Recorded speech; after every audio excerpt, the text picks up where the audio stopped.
Jake Paul versus Tank Davis in October. When I saw this fight was booked, I immediately remembered that video of Conor McGregor talking about Ilia Taptoro, where he says, grab him by the scruff of his neck, boom, boom, boom. I don't do the video justice. You've got to go watch it on YouTube if you haven't already seen it. Look, fighting a guy 80 pounds smaller than you, fighting a guy that you've got 10 inches of reach on, really? I mean, seriously? What's next? Are you going to challenge a woman? Are you going to challenge Clarissa Shields after this? Legitimately, that's the only thing he hasn't done. He's fought ex-NBA players. He's fought retired boxers. When I say retired, I don't mean retired from boxing. I mean retired from life. Now he's fighting a guy that wears an adult small t-shirt. Tank Davis might actually shop in the kids section when he goes into Kohl's or Old Navy. Look, you can't be picking on guys that are 2 or more sizes smaller than you. If you wear an XL, which probably Jake Paul does, maybe a 2X, you can pick on a guy 1 size smaller than you in t-shirt size. You can go from an XL to a large. If you want to challenge a guy that wears a large t-shirt when you wear an XL, that's fine. You're picking on Tank Davis. I mean, let's be real. That's kind of cowardly. If you're a dude that's picking a fight with the smallest guy around, I'm not really impressed. Look, if he fought Canelo, I'd let it slide. Canelo's shorter than Jake Paul. He's not as big. But Canelo's a strong guy. I mean, he's got some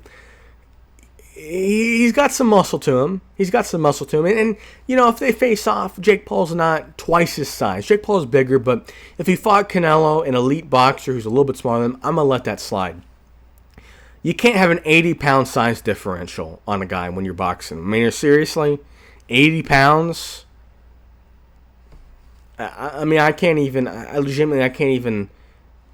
respect it. He could knock Tank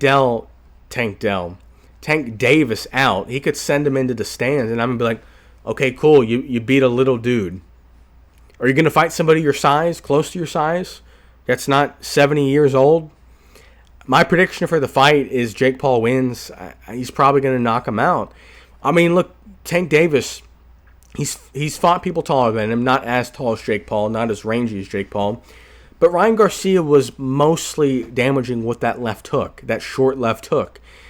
He's never fought anyone with that long-range jab. Jake Paul's a very strong guy, and he's got a good jab. That's about all he's got. He's got a jab, and that's it. But when you're that much longer, when you've got a foot of distance that Tank can't touch you in, and you've got a strong jab, he's going to jab him up all day, and Tank Davis is going to have to get in dirty boxing range to touch him, and he's probably going to get knocked out. I mean, look, when the weight is that different, I mean, it's just legitimately not fair. So, I mean, I think Jake Paul's going to win by KO. If Jake Paul loses, it's going to be by decision. I don't think Tank Davis can knock him out. If Tank Davis knocks Jake Paul out, I can't even talk about combat sports anymore. I can't talk about him at all. I thought DDP was going to beat Hamzat because of size, because of aura. If Tank Davis can go up 80 pounds, a foot of height and reach, I guess size is complete. I don't even know why we have weight divisions. If Tank Davis, I keep saying Tank Dell, if Tank Davis is able to beat Jake Paul, what's the point in weight divisions? If they're completely irrelevant, if anybody from any weight division, might as well mix the women in there too, if anybody can win at any moment.